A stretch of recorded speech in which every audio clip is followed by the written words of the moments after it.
Big picture, United States, #1 in expenditure for healthcare, number 35 in outcomes. Who wants to change that? SUTUREGARD is on a mission to close more wounds. I'm a practicing plastic surgeon for over 30 years, and now my focus is on this device, SUTUREGARD, which allows surgeons to close wounds that they normally could not close. Problem is this, I saw this many, many times as a practicing plastic surgeon, where the skin cancer doctor would send me a case where the wound was too big after removal of the cancer, or the skin was too tight because it was on the scalp or the foot or ankle. And in a situation like that, usually what has to be done is skin cancer surgeon tells the patient, sorry, Mr. Jones, you're going to have to just heal naturally. Come back, see me every couple of weeks, multiple visits, prolonged wound care, risk of infection with an open wound. Or they get sent to a specialist like myself for a skin graft or a skin flap. That usually requires an elevational level of care, may require general anesthetic, occasionally the hospital if the patient's infirm, and the cost is much greater. More time, more cost, and increased risks. So the solution that we are working with is a SUTUREGARD device. What you see here looks relatively simple. This is after 11 prototypes. What this device does is it acts much as a cushion does. If you've been to a marina, you see a boat in a dock, and you see the fenders or bumpers that are in between, they're there to cushion the blow. And essentially, this is what the SUTUREGARD device is highly engineered to do exactly that. Because the edge of a suture, when it's pulled really hard, is really like a knife edge physically. And if you pull it too hard, you can tear the skin. But if you interpose a device that changes the physics of that and cushions the suture effect, so the pressure is spread over a much broader area, then you don't damage the skin. What this allows surgeons to do is apply a very high amount of tension to the skin. For the engineers in the audience, 20 to 30 newtons. For everybody else, that's 2 quarts of milk hanging off the table pulling. That's a hard pull. But the amazing thing about human skin, my skin, your skin, it's like felt. It's a meshwork of collagen fibers. When you pull hard on the human skin for even 20, 30 minutes, the collagen parallelizes and lengthens. You can lengthen most normal skin 50% in 30 minutes. That makes a whole category of wounds that you couldn't close initially, now able to be closed. Our first target market, we're a young company. We've just been in the market for 2 months. And our first target market is skin cancer surgeons. There are 2,300 of them in the United States, and they deal with this problem on an everyday basis, where it's not a simple incision, open cut. It's an excision where skin has been removed. And that's a more challenging category of wounds. Actually, all surgeons occasionally will encounter wounds that are too big to close. So actually, our total available market is way beyond skin cancer surgeons, and it's really germane to all surgeons. But for this specific target market, we feel we're exactly practicing the principles of value-based medicine, because the patients, they get the wound closed at the point of service in the skin cancer doctor's office, usually under local anesthesia. Quicker return to lifestyle and to work. Fewer co-pays, they don't have to have a secondary procedure. Less risk, they're not dealing with an open wound that takes weeks or months to heal. For the provider, well, now they have a wound that they could close that they couldn't close before. So they have a billable procedure. And when you use this device, it's built into the CPT language. It allows an upcode to the highest closure code, complex closure. So more revenue with this closure when you use the device. And this provider has more efficiency in their practice. They say, when they can't close the wound, Mr. Jones, you're going to have to come back. I don't have to see you every 2 weeks. That's going to take your time and mine. Or I've got to arrange a referral to a specialist so you can get a skin graft or a skin flap. So you eliminate those lost times and see more patients.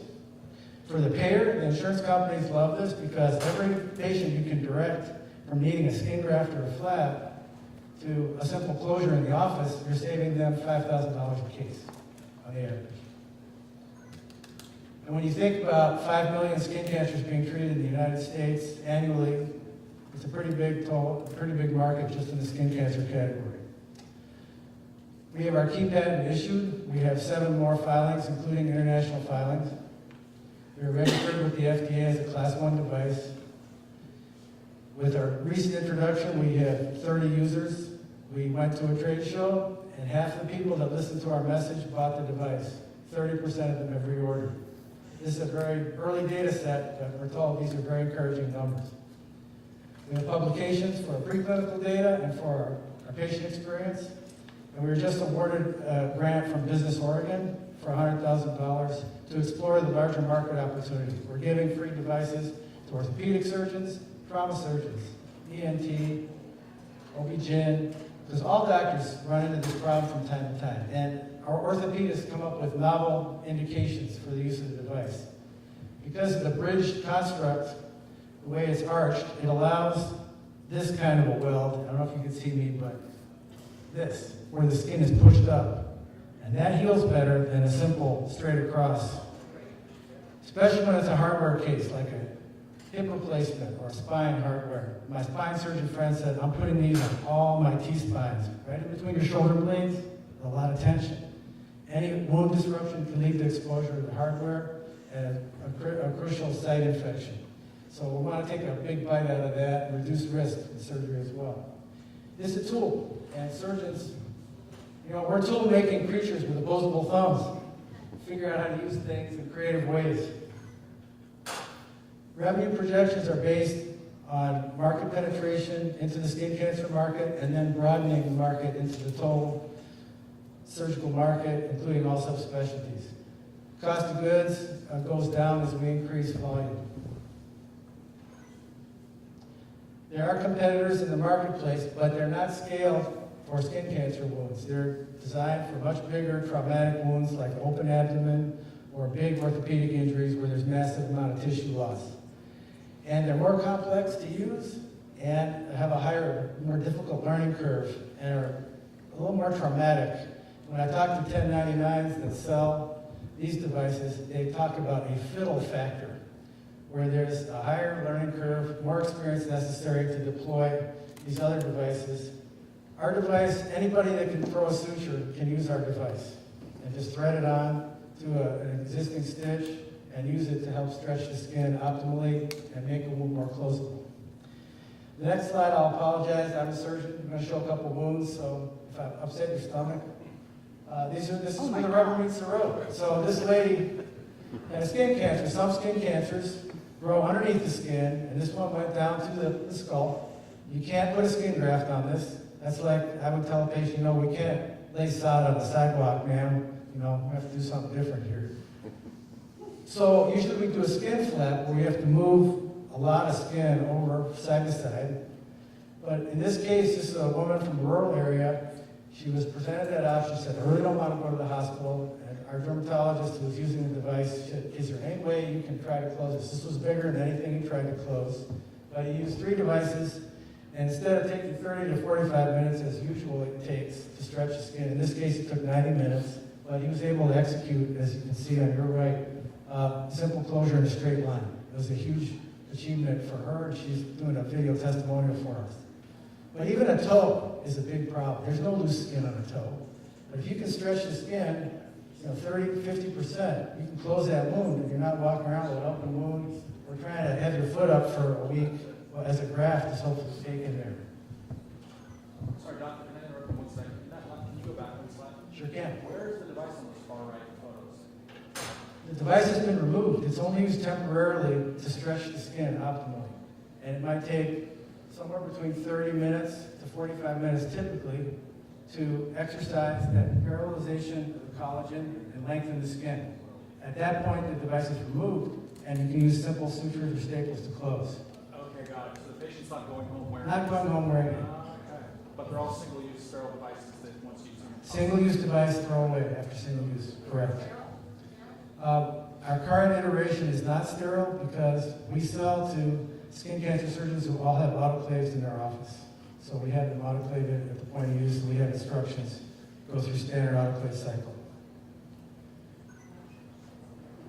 Our exit strategy is to prove our value in the skin cancer market, because we feel as a 3-person company, we can interface with a small group of skin cancer specialists and be successful.